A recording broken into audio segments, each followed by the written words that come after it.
Hi, this is Michael Buffer, and welcome to the BoxHard Podcast. Hello, everyone. This is Mikey Garcia. Yo, it's your boy, the odd guy himself, Malik King Scotty. Hi, I'm Charlie Edwards. This is Fast Eddie Chambers, and you're listening to the BoxHard Podcast with my main man, Joey Coastman. Hello everybody and welcome to episode 150 of the BoxHard Podcast. I am your host, Mr. Joey Coastman. I'm joined by Mr. Ayaz Sumra. Ayaz, how you doing? I'm good, Joe. Yourself? Very good, my friend. Very good. Right, episode 150. We will have two guests on the show, two former world title challengers. Just before we get into all that, though, let's start with the review part of the show. Let's start at a place called the Emirates Arena in Glasgow, Scotland. We were supposed to see David Oliver Joyce take on Ronnie Clark. That was supposed to top the bill, but that fight ended up falling through. In the end, David Oliver Joyce still fought. He took on a guy at late notice called Arturo Lopez, who had a record of 5-4 with 3 draws. David Oliver Joyce continues a perfect record, 8-0 with a TKO in the 6th round there. Also, David Brophy picked up win number 20. He's got 2 losses and 1 draw. It was a TKO in round 5 against Norbert Cesares, who now has a record of 18-68 with 3 draws. Willie Hutchinson moved to 5-0, a TKO in round 3 against Taha Mirhusini, who now has a record of 0-2. Also, we had Stephen Ormond pick up win number 26. He was down in the 8th round, and he also had his man George Ashy down in the 9th. So quite a interesting few last rounds there. Stephen Ormond picked up the win though on points over 10. He's now 26-5. George Ashy now 28-5 with 1 draw. Also, we had Dara Foley. He topped the bill against Chris Jenkins, 19-3 with 1 draw.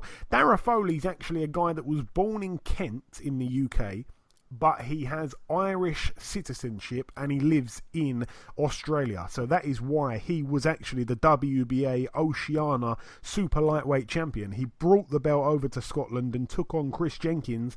The reason why Chris Jenkins is eligible to win this title is beyond me. But anyway, Jenkins was cut by the right eye in the 2nd round. It was due to a head clash, and at the end of the 3rd round, the ringside doctor actually decided that the injury was too severe and he called a halt to the bout there. So a 3rd round technical draw. Chris Jenkins 19-3 with 2 draws now, and Dara Foley 15-2 with 1 draw. He remains the belt holder.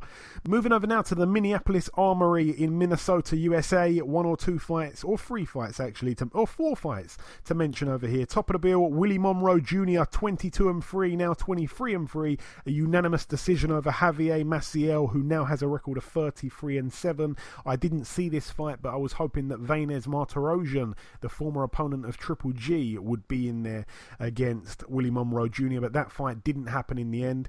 Also on the undercard, Jamal James, he picked up win number 24. He's got 1 loss. It was a KO in the very 2nd round.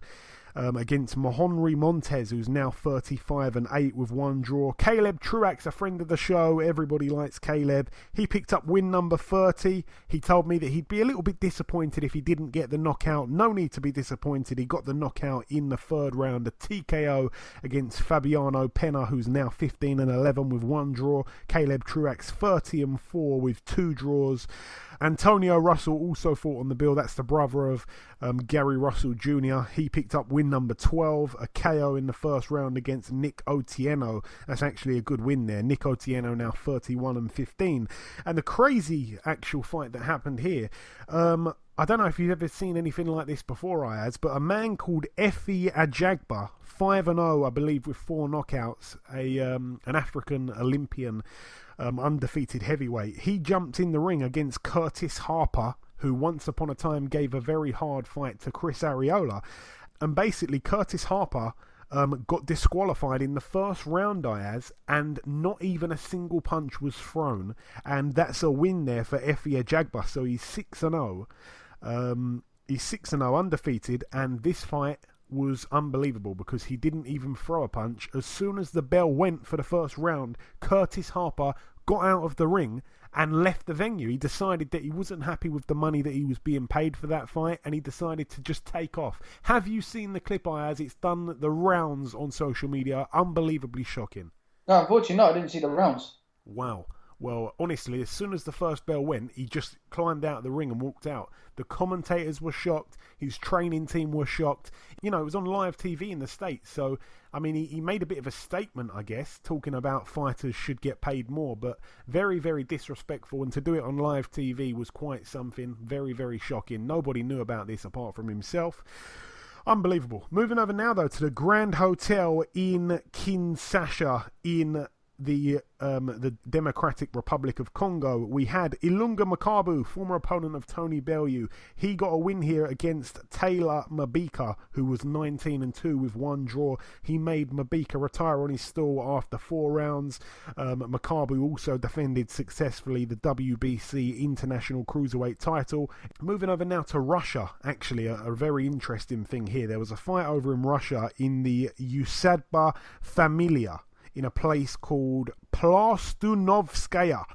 We had a guy in the ring called Rostislav Plechko, who has a record now of 13-0, all 13 by knockout. He knocked out a guy here called Irinu Costa Jr., who now has a record of 19-8. Now, this guy, Costa Jr., you know, his name rung a bell, and the reason is because he got in there with Dillian Whyte back in 2015. He got knocked out in a round. He's been in there with a few decent guys, Denis Boytsov. He got knocked out by David Price in 6 rounds back in 2015. He got knocked out by Joseph Parker in 4 rounds back in 2014. He went the distance with Christian Hammer. So yeah, he gets beat at the high level, and he took on a guy here, like I say, Rostislav Plechko, who's now 13-0, a Russian fighter with 13 knockouts. And the interesting thing about Plechko is he was actually born in St. Petersburg, Russia, and he was born with a severe pelvis joint trauma, which actually they discovered at birth. And what that means is the pelvis is joint, and you know it's very difficult for a child to learn to walk if they can ever walk. You know, they pretty much need a urgent operation straight away. And the doctors told his parents, you know, we need to treat this right now. We need to do an urgent surgery right now. And his parents said, no, he's just been born. We don't want him undergoing any kind of surgery. So they took him out of the hospital against doctor's orders and just kept him at home. And he ended up walking at the age of 6 years old. And, you know, he was completely fine by 6. Obviously, it's a very long time to start walking, but he's never looked back. He's now 13-0 with 13 knockouts, a very promising heavyweight prospect there. So all the very best to Rostislav Plechko. No other podcast gives you lessons like we do. Moving over now though to the Gila Arena in Glendale, Arizona, USA. The final bill to mention, I believe. In fact, no, there's one other one. You may know what that one is, but yeah, this one here, Not a great undercard, really. We will mention Arnold Barboza Jr. He moved to 19-0. His opponent retired on his store after 5 rounds, called Luis Solis. He's now 24-9 with 4 draws. It was actually a medical, the doctor that stopped the bout. He was unable to continue after the 5th round due to a closed eye, Solis. So I take back the fact that he retired on his stall. The undercard though, we have Isaac Dogbe. He moved to 20-0. He successfully defended his WBO World Super Bantamweight title against Hidenori Otaki, who now has a record of 31-3 with 3 draws. Otaki was down in that first round. It was the first defense for Dogbe. You know, the fight itself here, not too much to discuss. Obviously, a first round knockout. I mean, the first knockdown came from a left hook right through the guard of Otaki. Dogbe disguised it very well. I didn't even notice the disguise until I saw it in slow motion. His eyes were looking down. His left hand started low. It looked like he was going to probably rip in a body shot, but his hand came up and landed a left hook right on the button and right through the guard. And you know, it was another case of a young man in his prime against a guy who had his day, to be honest. A very aged Otaki. And the second knockdown was a right hand in which Otaki actually touched down with his gloves wasn't really a proper knockdown, do you know what I mean? But his gloves touched the canvas, so he got a count. And then after the referee let the bout continue, Dogbay completely just let the shots rain in on Uzcategui, and Uzcategui's head was just bouncing all over the place. And the referee jumped in and waved it off, and rightly so. The referee was a little bit hesitant a few times before that to jump in. He looked like he wanted to, but he didn't. And then when he did, there was no real argument with that, to be honest. An absolute blowout there, a first defence for Dogbay, and it was all over in the first round. Great post-fight interview. I felt that he came across really well, very fiery, good personality. He's got very likeable and exciting character, Isaac Dogbay, a friend of the show. Hopefully we'll be getting him on the show next week. And he's also the first man to stop Uzcategui. So, first defence, first round knockout, first man to stop him. The little hat-trick there of firsts. Moving over now to the main event, though. Raimundo Beltran put his WBO World Lightweight title on the line against former world champion Jose Pedraza. It was also Raimundo Beltran's first defence. He's a friend of the show. He got in there and he fought his heart out, really. I mean, we've come to expect that every single time we see him in a ring now. Very, very much a fighter that wears his heart on his sleeve. Beltran was down in round 11. Let's talk about the fight, though. Raimundo was cut on his eye early in the fight. It was always going to be a fighter versus boxer kind of affair. I felt that Pedraza was the boxer. Beltran was, of course, the fighter. The first 3 or 4 rounds I felt were quite close. I think that most people gave those rounds to Pedraza, though. I felt that Pedraza was doing a lot of moving. He wasn't really throwing enough in the 5th round. Beltran was certainly forcing the action at that point. In the 6th round, it was starting to get a little bit messy, a lot of holding, a lot of wrestling, really kind of unsure of who was getting the better of the action. In the 7th round, the crowd were making noise for Beltran, but honestly, not too much was landing clean. Most of his attacks were being blocked, and it was once again another scrappy round. But Pedraza definitely was fighting with the wrong tactics at that point. He was trying to, kind of like trade with Beltran and fight too close up for his style, really. In the 8th round, it was another scrappy round, but Beltran won that round quite clearly. Pedraza was only really throwing singular shots, and then in the 9th round, Pedraza was actually starting to get through with some nice shots at that point. In the championship rounds, it felt as if the fight was up for grabs, really. I didn't quite know what it was about Pedraza, maybe the inactivity or something, but he seems to fight in bursts, but bursts of beauty at the same time. He really can be quality, but it just wasn't consistent at that point. But Pedraza's performance a few years back against Stephen Smith was a very exceptional fight. That was when, to me, he really announced himself as a brilliant fighter. Now, Dan Rafael had it level going into the final 2 rounds. In that 11th round, though, Raimundo was starting to, look really tired, and then he ducked right into a left uppercut. He got back up, but he looked pretty exhausted, and to his credit, he laid on the ropes, and he did a good job of dodging Pedraza's reckless and desperate onslaught. But Beltran did really well to get through that round. It was a big 10-8 round. And in the 12th round, I actually felt that Beltran was winning the round. I mean, he responded well. He came and put the pressure on because, he probably felt he needed to win that round. But then in the last 20 seconds or so, Pedraza just somehow found another gear, and he really, really piled it on Beltran. He landed so many shots flush. And to be honest, it was looking like the referee was going to jump in. It seriously seemed like he was on the verge of jumping in, the referee. And as it was the final round, and there was only a few seconds to go, thankfully, Tony Weeks didn't jump in, and the final bell rang.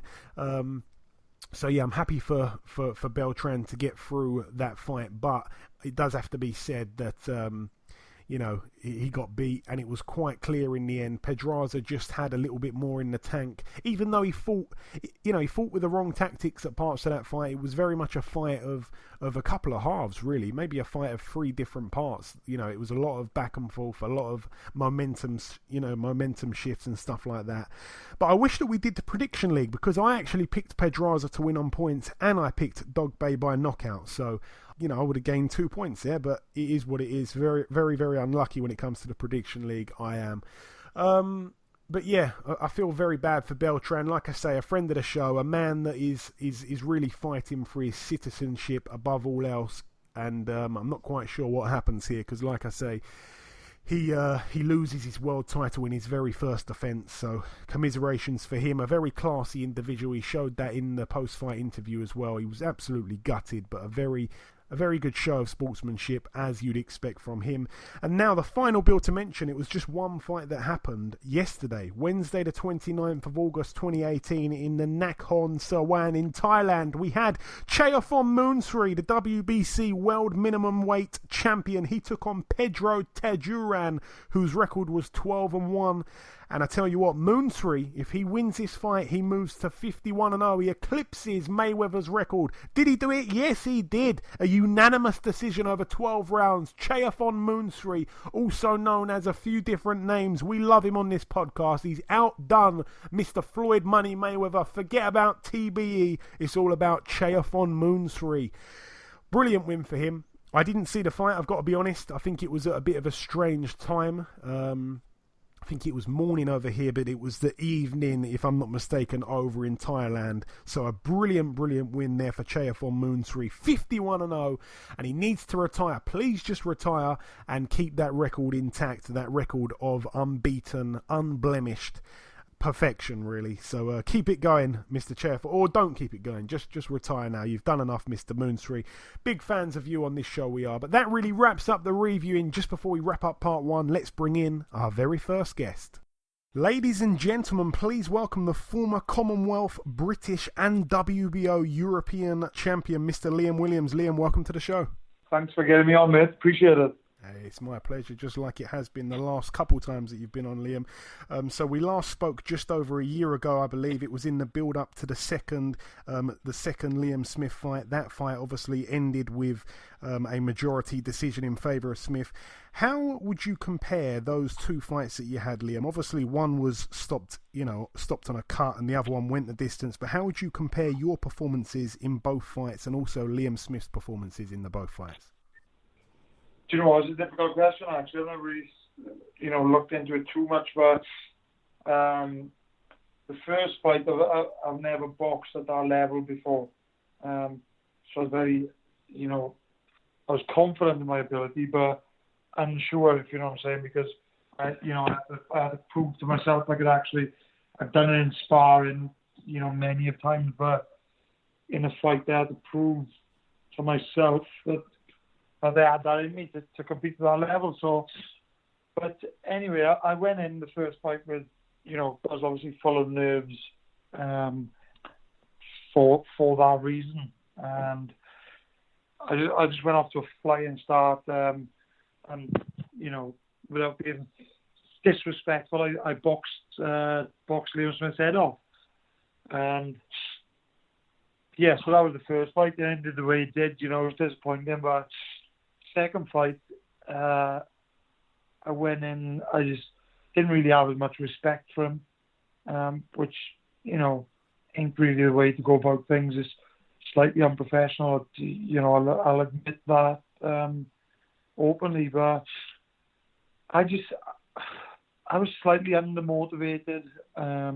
Obviously, there was a couple of things going on with previous trainer Gary. Nothing going on with us personal, but I just started to lack a little bit of motivation and get a little bit fed up with my surroundings. Then, so I was a little bit down and lacking motivation.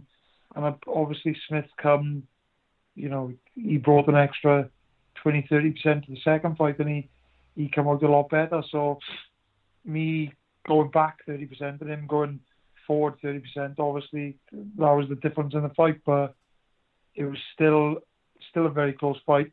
From my point of view, it could have gone either way. A lot of people ringside thought I still won the fight, but it's just one of them things, and I'm concentrating on the future now, and I know what's already happened in the past. Yeah, very well said. Very well said. Yeah, it was such a shame, because that first fight, you was unbelievable. That first fight, there's no way in the world. I agree with the scorecards when they did stop the fight. I mean, that was just unreal. But the less said, the better. Obviously, it was an absolute joke. I couldn't believe it. Yeah, and I remember, I watch boxing every single weekend, and that was that left such a sour taste in my mouth. It really peed me off. Like, it was so bad the way it finished. I mean, it took me a while to get over it, and I wasn't even there, but yeah, I mean, even worse for you. Imagine how I felt. Exactly.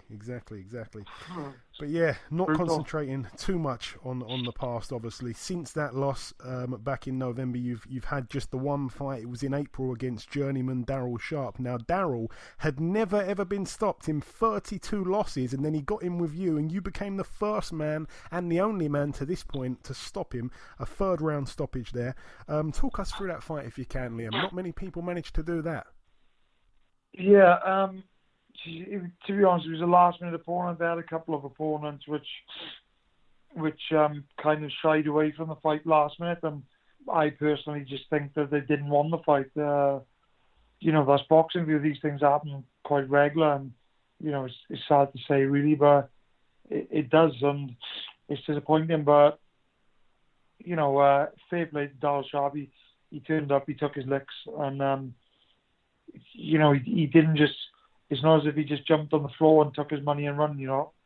He come there to put up a fight, and he done that and made me think while the fight was in play. Yeah, that's what he does. He never does come to lay down at all. So credit to you for being the only man. I think he's got about 37 or 38 losses now. But like I say, never ever been stopped aside from that night when he stepped in against you. Like I said, only the one fight since November. Other stuff has gone on, though, outside of the ring. Obviously, you've parted ways with your long-term trainer, Gary Lockett. A very amicable split. I did see a clip of something Gary said on a radio station about the whole split, and it was so nice what he said. It was almost tear-jerking, actually. Obviously, you've now moved to Sheffield. You're training out of the Ingle gym now. How did that link-up come about? It was a funny one because it weren't a planned thing that I was going to leave Gary, I boxed Daryl Sharp, and I was back in the gym for a good while. I was training my nuts off. I was waiting for a new date, and things were happening. I was just getting fed up, and I thought, this is the opportunity for me to move on. I just feel I'm fed up. I feel like I could better myself. Which was nothing really against Gary. It was just something I needed to do to recharge and re-motivate myself. I've obviously been around the Ingle gym a couple of times previously, like sparring Kell Brook and Jason Quigley, so I know how they work. Well, I had a good idea of how they work, and I obviously seen that Dom was a very, very good trainer, and he. He's on top of everything, and so for me there was only there was 3 people who I was interested in going with, and that was obviously Dominic being one, Jamie Moore, and Adam Booth, which obviously all very good trainers. They've all achieved a lot. Jamie's obviously achieved a lot in his small time being a coach, so credit to him. He's producing the goods. But for me, it was just I tried all of the trainers, and I clicked with Dom, and we were a little bit friendly beforehand. I got on with him on a personal level, outside of training me, and I just thought we'd be a good team, so I jumped in, and I haven't looked back now. I'm super excited for the future, and I'm feeling very good, and I've definitely made the right decision. And all those 3 trainers that you mentioned, they're all at this point in time are having a fantastic 2018 so far, especially Jamie Moore, actually. You said there that you've got the likes of Jason Quigley, you've got the likes of Kell Brook in that Ingle gym. You've also got the likes of Billy Joe. Have you managed to do rounds with those 3 recently? Yeah, I have. Yeah, I haven't sparred with Kell recently, but I've been sparring with Billy Joe, and I've also been sparring with Jason Quigley. So I'm definitely not by any stretch overlooking this fight a week Friday, because I'm taking it serious. For me, it's just another step in the path where I'm heading for these big fights. So I'm not overlooking this guy. Definitely not. I've been working very hard, but we haven't been pulling in too many sparring partners because I've got a good idea who I'm fighting, but it's not actually, sign and seal. It's not a done deal yet, but I'm pretty sure I know who it is. And personally, I don't think he's going to cause me any trouble whatsoever because, like I've said it before, and anybody outside of the top 5, top 3, 4 in Britain I don't believe he's going to cause me any trouble whatsoever.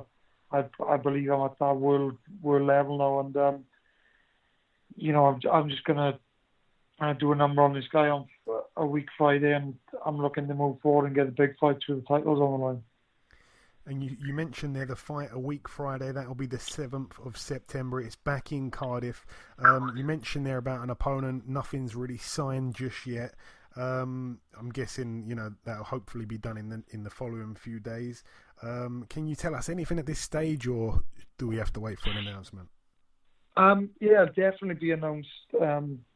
Well, it'll be confirmed to me tonight. I'm hoping, but I'm pretty confident it should be this.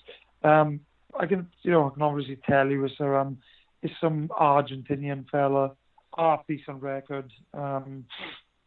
Like a maybe 70% winning, 60-70% winning record.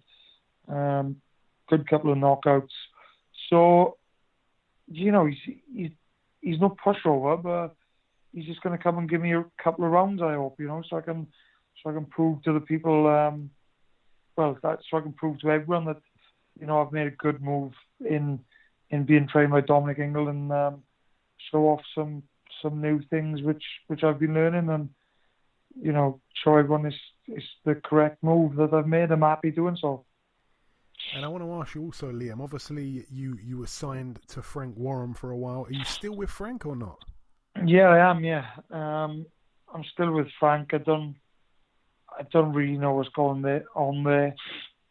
I'm not looking to part ways with him. But I am out the contract in December, so for me, I'm kind of open, and obviously I'd like to keep working with Frank because he's provided me with good opportunities, and he's provided me with good opportunities to make plenty of money and whatever else. So I got no reason to want to leave Frank. Yeah. But obviously I'm going to get this fight out of the way a week Friday, and then I'm sure we can sit down and talk with my manager, who's now MTK, obviously, and Frank, or whoever's, I just want to be busy, and I want to be earning good money. I want to be fighting with good titles. And I'm just hoping they can offer me that, And I want to ask you, did you manage to catch your former foe, Liam Smith? Obviously, came up short against Jaime Munguia a couple months back now, I believe it was. Did you happen to see that fight? If so, what did you make of it? Yeah, I did. Yeah, I watched it. I thought, Liam got... he lost, obviously, the majority of the rounds, and he... At points, he was in a lot of trouble. I feel that he was really under the pressure. This Munguia, he's young, he's fresh. He's obviously got power, and he's got a great engine. I believe he's a very good champion. He's young, and he's only going to get better. But I think that Liam Smith, he made a good account of himself. Obviously, he don't want to hear that crap. He wanted to win the fight, but it's one of them things, and he didn't do himself, any shame whatsoever. He put up a very good display, and he was very tough on the night. And a couple of the listeners / Twitter followers on my Twitter, on your Twitter, of both, we put a tweet up and some listeners sent in a couple of questions here. We got one from @Ricey_SUFC. He says, Liam, since your 2 losses to Smith, you've now got to rebuild to get back up to the level you were at before the Smith fights. Have you got a plan mapped out of how to get back up there? For example, belts or fighters that you're targeting? And I just want to add my own little thing to that. Obviously, you've been a British champion, a Commonwealth champion, a WBO European champion. Which belt in a realistic world is the next one that you'll be chasing, Liam?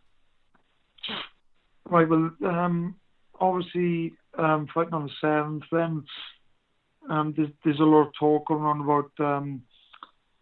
about fighting JJ Metcalf, which I'm more than happy to do, and I'm told that this, it's pretty much a done deal. But where and when, I don't know. I just hope that they can make that happen, in the near future. So I'm not waiting around too long, because I want to be busy now. I want to start climbing back up. So it's just one of the things. I think it's going to be Metcalf, and he currently holds the WBC International, I believe. Yeah, that's right. Which I think, I'm not sure what ranking it gives me, but it'll give me an half-decent ranking with the WBC. That's mad. Talking of WBC, Twin Charlo just dropped down on my Instagram. He's doing a live video. He's obviously the WBC champion, but anyway, yeah. I want to win that, which I know 100% I can beat Metcalf. So yeah, I don't think I'll have any trouble there, as long as I come prepared and don't overlook him and I do everything correct, And this question is, sorry, go on. Yeah, no, just for me, it's just about getting a couple of wins now. This one next week, then Metcalf, and I'm hoping I'll have a decent WBC ranking. I'm confident I will. And then, obviously, I'm happy to go chasing that WBC title. And this question came in from @GazaPask1980. He says, well, it's quite a compliment as well as a question. He says, you are an incredible talent. Can't wait to see you fight again. Have you got a time scale to get a shot at a title? There's a lot of support out there, and we all know you will be a champ in the near future. Good luck. Yeah, well, that's very nice. That's kind words. Yeah, I don't really have a time scale or a map towards that, other than the one I've just told you. Boxing one and sport where, for me, I believe you've got to take one fight at a time. Obviously, you plan on winning, and I'm taking on one fight at a time, but I'm already looking into the fight after Metcalf, and I'm excited to see what's going to come, But I can't look past him too far, because Metcalf's a quality fighter and he's unbeaten. He's unbeaten for a reason. So, to answer that question, it's difficult, really, but I want to be fighting for a world title within the next year to 18 months at most, Yeah. Very, very thankful for those questions to come in. So thank you for those guys that sent those in. And just coming down to the last couple of questions from me, Liam. I want to ask you a couple of what I'd call quite comical questions, if you're up for that. You up for something like that? I'm always up for that, mate. So, Liam, if you had to rate from your most favourite to least favourite the 4 Smith brothers, who's the best, who's the worst? Fucking hell. Do you know what, right? I'm going to be straight up. Before my fights with Liam Smith, I thought he was a total prick. But no, I'm just being straight up, and I'm sure he thought I was a total prick. I don't really know, but since then, to be totally honest, I've spoke to Liam a few times. I actually spoke to him a few times before his fight with Munguia, and I wished him well. And I genuinely hand on heart, I wanted him to win that fight. It could possibly set up a third fight between us, anyway, I don't like or dislike any of them more than the other. It's a bit of a boring answer from you and from the fans' point of view because they wanted me to, start ripping people. But after the fights, I'm like, past is past. And let's be honest, I can only have respect for him. Liam Smith beat me. He's a good fighter. And it's turned out that he seems to have a bit of respect for me. So only good words, really. Yeah. No, I think a lot of people like Stephen Smith. I think a lot of people say good things about him. Callum also, he seems to be a nice guy. I think a lot of people are kind of unsure on Paul Smith, and especially some of. Yeah, that's all I think it is. I think, from my personal point of view, I think Paul and Liam are a lot more kind of outspoken. Yeah. And especially on social media and stuff, but. I just think they're probably the two most fiery two of the four, and they probably just bite the little things more than the other two. Okay, yeah, fair enough. And also, this is the final question. I've got to be the final proper question. If you were going to send a Christmas card, Liam, right, but you've only got enough ink in your pen to address it to one person. So there's one card, there's one little bit of ink. It's either going to Liam Smith or Gary Corcoran. Who do we send that Christmas card to? Oh, definitely Liam Smith. Still Gary Corcoran's not in your good books at the moment, no?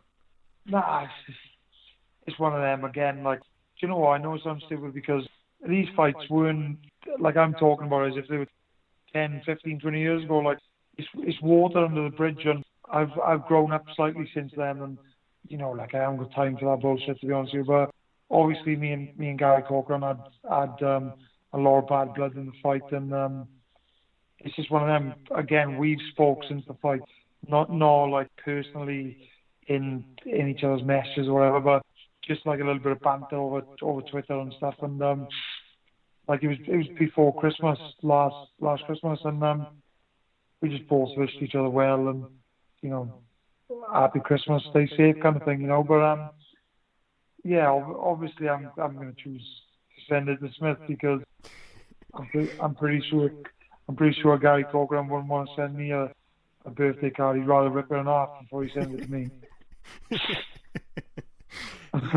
He's been on the show a couple of times, Gary. He's comes across as really nice actually to me and all that, but yeah, I've never had Liam Smith on, so I can't really comment on that. But finally, Gary Corcoran would rather wipe his ass in that lovely card and send it to me. Finally, Liam, just before I let you go, is there anything else that you want to tell us? Is there anything that I haven't perhaps asked you that you want to get off your chest? Anything at all? Take it away. Nothing really, mate. Just thanks, as usual. Thank you for the support. Everything, all the support means so much to me. And, it spurs me on to do better, having all these fans behind me. So, thanks again. And hopefully I can put up some good performances for you all. Absolutely. You're very, very welcome, Liam. It's always my pleasure having you on the show. You know that yourself. Best of luck for the 7th, and we'll certainly catch up sometime after, my friend. Much appreciated. Take care. Okay, now it's time for part 2 on this week's show. There's honestly not much to preview, but just before we get into that, let's go over to Ayaz with the latest news. Ayaz, take it away. The World Boxing Super Series Cruiserweight division has been announced once again. So the fighters that will be fighting are Marius Bradis will face Noel Mikhailin, Dorticos will face Marius Mastanak, Krzysztof Glowacki will face Maxim Volosov, and the final one will be Ruslan Fayafer vs Andrew Tabiti. Yeah, Andrew Tabiti. We said this before it all happened. As soon as it got announced about the cruiserweights, they were involved. It was going to be the cruiserweights again this season. As soon as it happened, we said, what are they going to do? All these names there, does anyone really want to see these guys fight? Does anyone really have much interest in seeing these guys fight?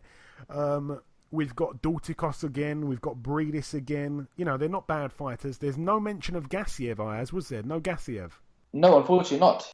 Yeah, so no Gassiev, obviously no Usyk, and at this stage, no clarification on if Usyk's even going to be vacating his belts, because his promoter actually put out a message on Twitter a couple days ago, I think it was, but it's certainly this week, and he said, yeah, Usyk's not even thought about or talked about vacating his titles yet, so there's actually going to be no belts on the line, it would seem. And if they do suddenly become available during this tournament, then perhaps when it gets to maybe the semi-final stage, there'll be a vacant belt or two. But, this is really bad, to be honest. Those guys that you've named there, I mean, obviously you've got Glowacki, good fighter, former WBO world champion, Bradis, Doutikos, but I'm just not excited for it, Ayaz. I don't know if you share that opinion. I mean, there are still some quality fighters in this, but these fighters are not that well known. Obviously, Andrew Tabiti, an undefeated fighter with a lot of promise. I'd like to see him fight, but I'm just overall not that excited for it, Ayaz. Do you share that opinion or what?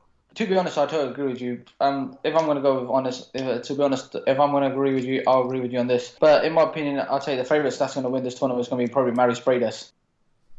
Yeah, I'd probably agree with that. I mean, he gave Usyk a very hard fight, so yeah, I'd probably agree with that. Just to confirm, Noel Mikalayan takes on Marius Bradis. Doutikos takes on Matthias Masternak, a former opponent of Tony Bellew.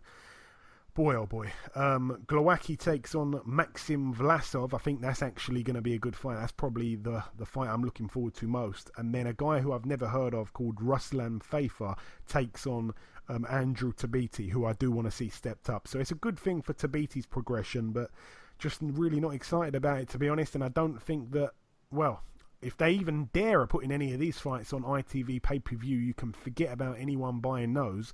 And also, the American market, I don't even think they're going to be interested in this one at all. I mean, they weren't interested the first time around with the cruiserweights, but it is what it is. Moving on, Ayaz, any other news for us? Victor Ortiz will face John Molina Jr. on September the 30th. Yeah, quite a good fight, actually. John Molina Jr., he's given us some cracking, action-packed fights. Victor Ortiz has given us some cracking, action-packed fights.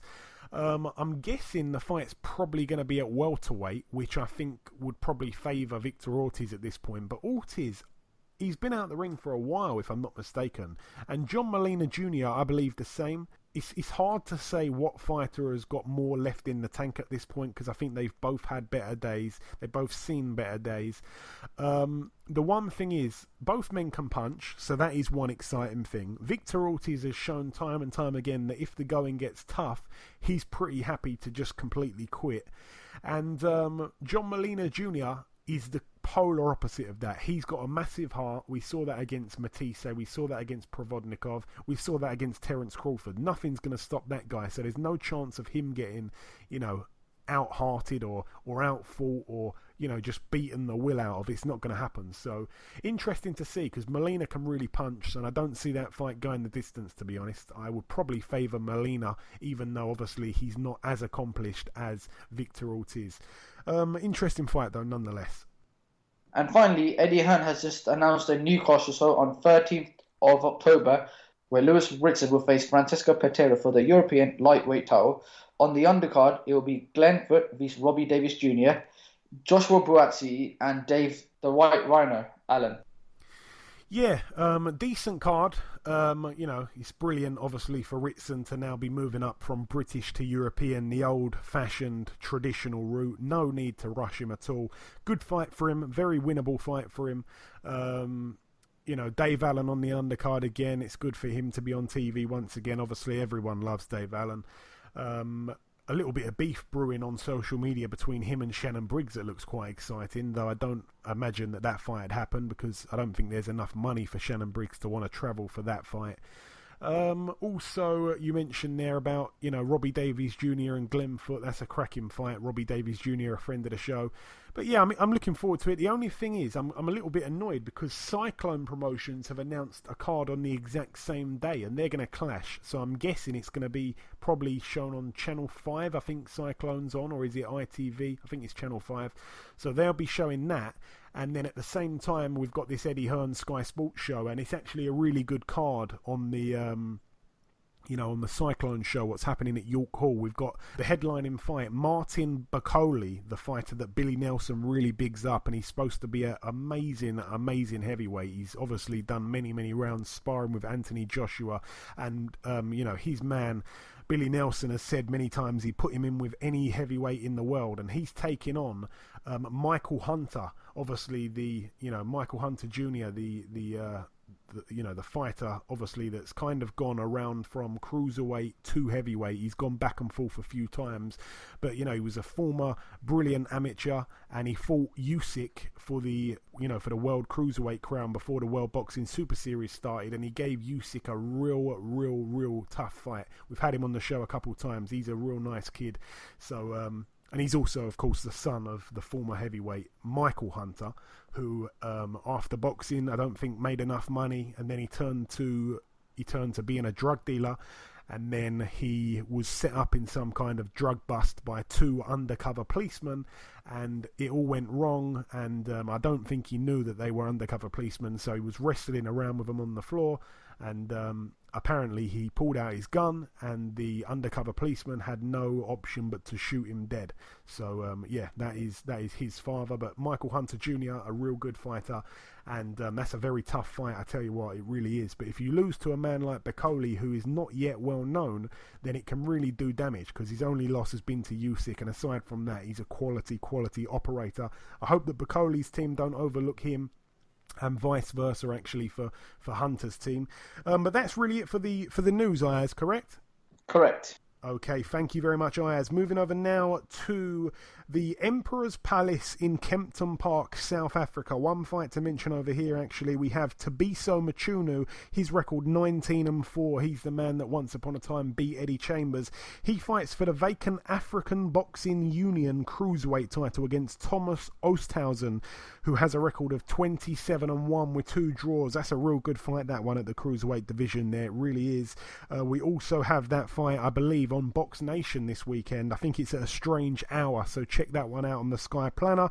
Moving over now to Switzerland, we have Arnold the Cobra, the former opponent of David Haye. His record 30 wins, 2 losses. He takes on Gogita Gorgiladze, whose record's 39-26. That's an 8-rounder there. We really are scraping the barrel here. Moving over now to Thailand, we have a fight over here. It's in a stadium. I'm going to really try to say this. It's called the Sing Manasak Muay Thai School in Pathum Thani. We have a man on the bill called Siramongkong Iafuam, who has a record of 95-4.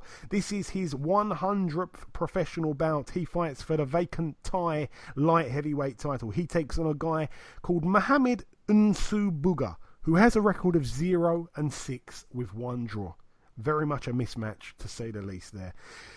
All the very best in his 100th fight. A very padded record. One of my most favourite padded records in world boxing. Moving over now to the Fantasy Springs Casino in Indio, California, USA. This one a Golden Boy promotion show. We have topping the bill Ryan Garcia, the ladies' favourite, 15-0. He takes on Carlos Morales, another steady step up for him. His record 17-2 with 3 draws. That's it for that one. Moving over now to the final bill. It's actually happening next Wednesday, but by the time the show goes out, the fight would have finished, so we've got to preview it here. This one's happening in Russia, in a place called the Amphitheater in Grozny. We have Umar Salamov, 21-1. He takes on Denis Libau, whose record's 24-2. It's for the vacant IBF European light heavyweight title and the vacant WBO International light heavyweight title. So 2 decent belts at stake there. Umar Salamov and Denis Libau. Real good fight, that one, for the Russian fans. But that really wraps up the previewing. Like I say, not too much to preview this weekend. I don't really think there's too much on TV. It's very much a boxing fan's chance to just put their feet up this weekend. But just before we wrap up the show and conclude part 2, there's one last thing to do, and that, of course, is to welcome our second and final guest. Ladies and gentlemen, please welcome the former WBO Super-Middleweight world title challenger. It's, of course, Mr. Jesse Hart. Jesse, welcome back on the show, sir. Oh, man, it's a pleasure to be back on the show, man. I missed you, UK. We've missed you too, Jesse. We truly have. So obviously, we last spoke just over a year ago. It was during the build-up to your fight against Gilberto Ramirez for the world title. Now, in that fight, in my opinion, you showed a lot of people that you really can mix it with the best. It was an extremely close fight, and, the fact that you got knocked down in the second round, in my opinion, played a part in the outcome. It ended up being a unanimous decision, 115-112 twice and 114-113, all in favour of Ramirez. Walk us through that fight, though, if you can, Jesse. A brilliant fight. Well, as I recall it, the fight with Ramirez was my first time fighting for a world title. It was the magnitude of the fight. I have gotten a little starstruck by the moment, per se. I wasn't relaxed. I wasn't easygoing. And that played a major part because he's been there before, and he had the experience to know how to handle that. When you're fighting for a world title, you got to look. It's for the championship of the whole wide world. You have to be on point, and you have to stay relaxed. This was my first time, my first crack. And did you prove anything to yourself that night? And I also kind of want to ask you two questions in one. Did you prove anything to yourself that night? And was Ramirez better than you'd previously thought, or was nothing really a surprise? No, nothing that he done was a surprise, but the experience. The experience, I think, was the due diligence of the fight. I think that played a major part in the outcome. He had a lot of experience with different things in there. And that's all. I think that's all that. I mean, I don't think his skill is better than my skill, but his experience. See, my dad always said, you can't pay for experience. You got to go through it. You got to go through something to experience. You can't. Anybody can tell you this and tell you that and how to do it and how to do this, but if you don't got nothing unless you got that experience. Yeah, very, very wise words. I want to ask you this. Obviously, you've sparred some top guys. I know that you've sometimes struggled to get sparring partners in, but when you've sparred good guys. How does he rank against or amongst the other guys that you sparred? Do you believe he's the number one at that weight? Because I think it's very much up in the air at the moment with the World Boxing Super Series. Everyone's kind of got their own best fighter at 168. Do you say he's the best, or is somebody better? No, I think Gilberto Ramirez is the best in the weight class, and that's why I want to keep fighting him. I don't want David Benavidez. I don't want Uzcategui. I don't want Rocky Fielding. I want Gilberto Ramirez, because if you cut the head off the number one guy, I mean, I think you become the number one guy. And that's what my dad always said. You become the third, the best guy in your weight division. So I want to chop the head off him. I don't want them other guys. And of course, you returned to the ring in February of this year against Thomas Awimbono. He's not a fantastic fighter by any means, but he's beaten a couple of good guys, but everyone of note has beaten him, but nobody had ever stopped him. You managed to do it in the very first round, so that was very impressive there. A brilliant way to come back. And then, of course, you fought on the 28th of April in a really strange fight, actually, against Damon Nicholson. And while it lasted, it was actually a good fight, but Damon, in my opinion, showed one of the worst quits I've ever seen. What did you make of that fight? It was quite a crazy one. When you look at a fighter like Damon Nicholson, a young kid like that, you got to look at, he hasn't been in there tough, really. He hasn't been in there where he had to get hit, go down, get back up, and grab a hold of his nuts and try to keep fighting through it. He hasn't been through that. So when his first time he been through it, it was a shock to himself. Oh, I never been there before. I never been here. And my dad always said this, you don't know how a guy is going to react to certain things until he's in that situation. I don't know. That's like as we call it ratting in America. We call it, you're a rat, you're a tail. We don't know whether a guy is going to rat or not until the police and the detectives is in that room with him. We don't know if he's going to do it. He can say he's not. He can say he's going to be a stand-up guy, but we don't know. You know what I mean? he quit. He gave in. He submitted. He hold it. Let me go easy out. Let me tell on myself.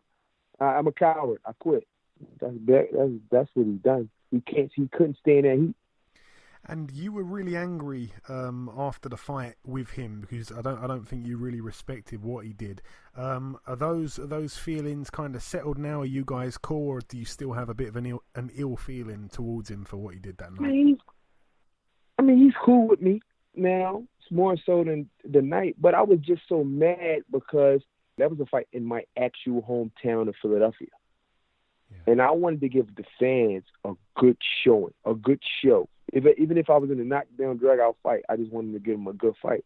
But for him to quit like that, to find an easy way out like that, that just devalued the fight, I believe.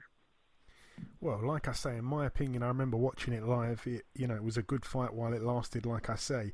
The referee obviously gave him this infamous 20 count, and then he forced him to get up, which Damon didn't want to get up. And then when he did get up, the referee waved it off. It all seemed very unusual. What did you make of the referee's performance? Was it quite surprising being in there? Because it was very surprising just watching it live. I couldn't believe what I was seeing. Absolutely, but I like to say about referee Sean Clark, as long as I know him, he's a referee of good character. He always, done things fair. Sometimes people, forget about certain things. Sometimes people make mistakes, and I can't, harp on that. I'm just glad I got the win. Everybody's saying it should have been a KO instead of a TKO. I can't harp on that. He made a mistake. Everybody makes them. Let's just be glad that I came out with the W. I got the win, and let's move on. That's just how I feel. Everybody make mistakes. He made a mistake. Yeah, the W is all that counts at the end of the day. In your last fight, it was just the other week, you took on Mike Gavronski. You've now made it 3 knockouts in a row since that world title fight last year. Gavronski had a record of 24-2. One loss was by stoppage because he retired on his store after 8 rounds, but you decisively stopped him in just 3 rounds. Walk us through that fight, please, Jesse, for those that haven't seen it. Well, Mike Gavronski, he was an okay fighter. I looked at the record. He fought some okay guys. He fought one guy that I know by the name of Torino Johnson. I watched that fight, studying for the training camp, and I realized something. If Mike Gavronski can't get his distance and he don't know what to do, he becomes flustered and he deviates from any game plan that he has. He needs room to get off. But if you stay close on him and you bang on him and you bang him around and you punch him and you push him and you rough him up, he gets a little, I want to say he gets a little flustered. I'm trying to find a word. He gets a little razzled in there. When you rattle him, he gets a little, he deviates from the plan. So my whole thing was use the jab, come out and assert myself that first round, let him know who's boss. I did just that. If you look at the first round, I landed 2 solid right hands, As I landed with 2 right hands, I feel like he wasn't going to punch no more, so then I tried to swarm him. But Mike Gavronski was supposed to be a really, really good fighter. Damon Nicholson was supposed to be a good fighter, and Tommy Bono was supposed to be tough. So you put all those 3 together, and you add them up, and I think all of them each had a different styles, but Gavronski, I think, was the better out of all of them. Yeah, and like I say, 3 opponents there, 3 very different styles, but all 3 fights ending the same, a knockout win for yourself. So brilliant stuff there. Since this world title fight that we had now, you've proved that you're above the types of guys like Gavronski and the rest of them that you just mentioned there. Do you know when you'll be stepping up in opposition or even challenging again for a title? Is there a plan in place at this stage for you? Well, I feel like right now I'm hot, and I think the champions need me at this point. If you really look at it, my performances have been spectacular. 3 knockouts. You gotta really look at it. You gotta really understand that concept. 3 straight knockouts. I'm getting all these views. You know, I'm making a crazy name of my performances. Champions need me. So whichever champion, you know, want to fight, I'm more so welcome. I'm more so welcoming them all. I want Ramirez. That's the fight I want. But if I can't get that fight, I'll fight Dave Benavidez. I mean, it doesn't matter which champion. It just, you know, I thought my ultimate goal is becoming world champion. But I have a vendetta against Gilberto Ramirez. And I want to also point this out. Obviously, you know, you've been ranked with a WBO for quite a while. You're now ranked with the IBF quite highly. The new champion, Uzcategui. Am I correct in saying that you're both signed to top rank? No, Uzcategui is not signed to top rank. Okay, because he's not defending his title, but he's fighting on a card coming up in top on one of top rank's banners, right? Yeah. Yeah, so okay. I mean, Uzcategui is not even on my radar. I mean, but we work with his promoter. That fight can happen. Yeah, that would be a brilliant fight. But looking at a couple of other things. Sorry to cut you off, Jesse. What'd you say? I said that fight can happen. I mean, the powers to be, the promoters, we all get together. I mean, it definitely can happen. Yeah, brilliant fight that'd be. And looking at the World Boxing Super Series tournament, I know that you know, when we last spoke, I think it was just sort of kicking off. You were very excited about it. It's now just got two men left, George Groves and Callum Smith. That fight is set for the 28th of September, randomly in Saudi Arabia. Do you have a horse in that race? Who do you believe will come out victorious? Callum Smith, not only because I say Callum Smith because he's a younger, fresher guy. I mean, what's the guy name that he's fighting again? George Groves, the guy that just beat Eubank Jr. Right. Eubank Jr. busted him up so badly. I mean, that guy been through wars. That guy been through real live wars. Callum Smith is a much fresher fighter, a much fresher body.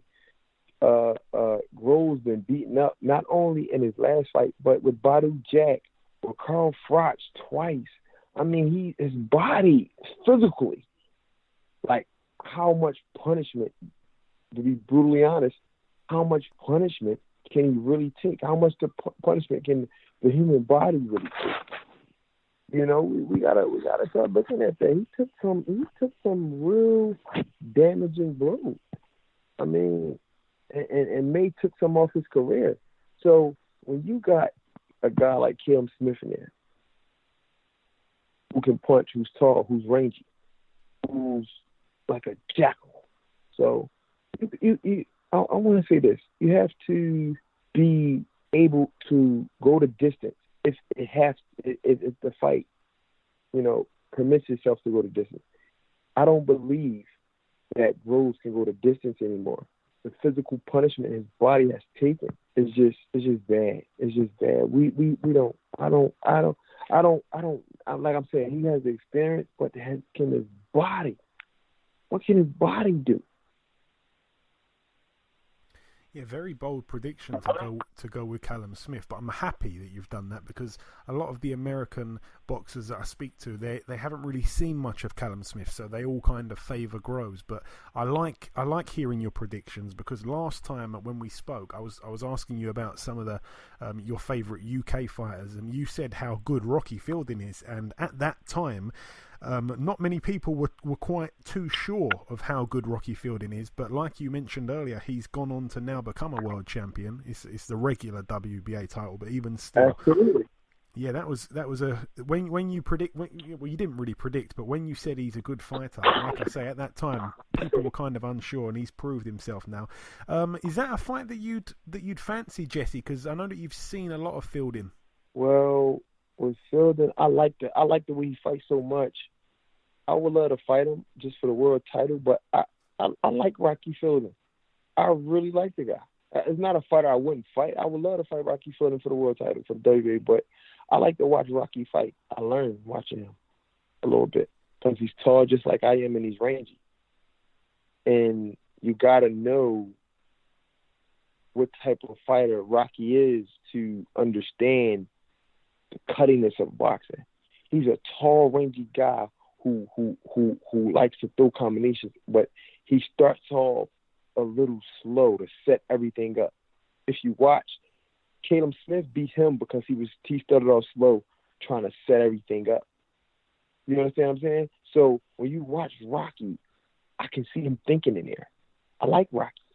I love to fight him, but I don't make no mistakes. If that fight presents itself, I would love to take that fight. But I like Rocky.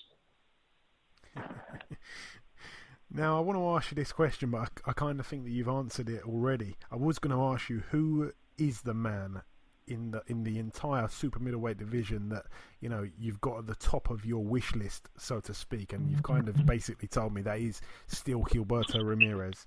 I'm right in saying that, right? No, yes, you're right. Yeah, Gilberto Ramirez is still. And still Jesse, you're still ranked at number 1 in the WBO, if I'm not mistaken, right? Yep. So will a mandatory get called? Will you get a chance to fight him? And if so, do you know when that's likely to be at this stage? No, I don't. I can't. I don't recall. I can't tell you that. Okay. All right.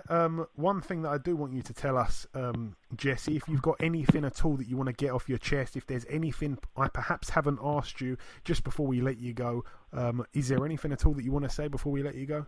No, I just want to thank you guys for always. I love the UK. Like I always say, man, if you don't fight over the UK, and you know the UK has some of the best fighters in the world, and I love the UK, man. I really do. Like I always said before I close out, my wish fight is Anthony Joshua. I just want to see how it is in there with him. I just want to swap punches with him one day. If I can make 200 pounds, I would love to swap punches with him. I believe you guys got the best fighters, you know, not only like in the world, but in the boxing game right now. I love what Anthony Joshua is doing. I love what Rocky Fielding is doing. I love what Callum Smith is doing. I love what the UK is doing, and you guys not scared to fight nobody. You guys are not scared to fight nobody. You know, I love what Eddie Hearn is doing. You know, with the streaming deal, I love when he signed. I mean, the UK boxing is picking up so much. It's making a sport better. I believe, and that's all I'm gonna say, man. Very nice words. Thank you. And I'm going to throw this question in there just before I let you go, actually, Jesse. It's looking like it's a done deal now. Tyson Fury versus Deontay Wilder. No date just yet, but what are your thoughts on this fight? If it does end up happening, who wins? Wow, that's a tough, man. That's a hell of a fight. And you see what I just said? UK fighters are not scared to fight anybody. I don't know whether it's Deontay Wilder, because Tyson Fury is very, very crafty. He's like a jackal. So, you know, I mean, he'll con you. He'll con you to sleep with his fighting style, but the whole time he's winning. It's like he did Klitschko. So we all have to be prepared for that, for the Fury, you know, for the wrestling Fury. But also, you know, we've seen a guy like Steve Cunningham pit Tyson Fury down with a right hand. And we all know Wilder can really punch. If he catches Fury, will Fury be able to get up or will he stay down? Nobody knows. So it's a bit of a 50-50 fight. It's a 50-50 fight. If like I just said, man, with the style that Tyson Fury got, he can lower guys to sleep with that style and he just pop them. And he beats on him, he moves around, and he showboats. But the whole time he's still in the rounds. He's winning the fight. He's winning the fight by filling the rounds, but he's been down by a guy who's a real cruiserweight who hit him with a right hand, who knocked him down in New York. I was there.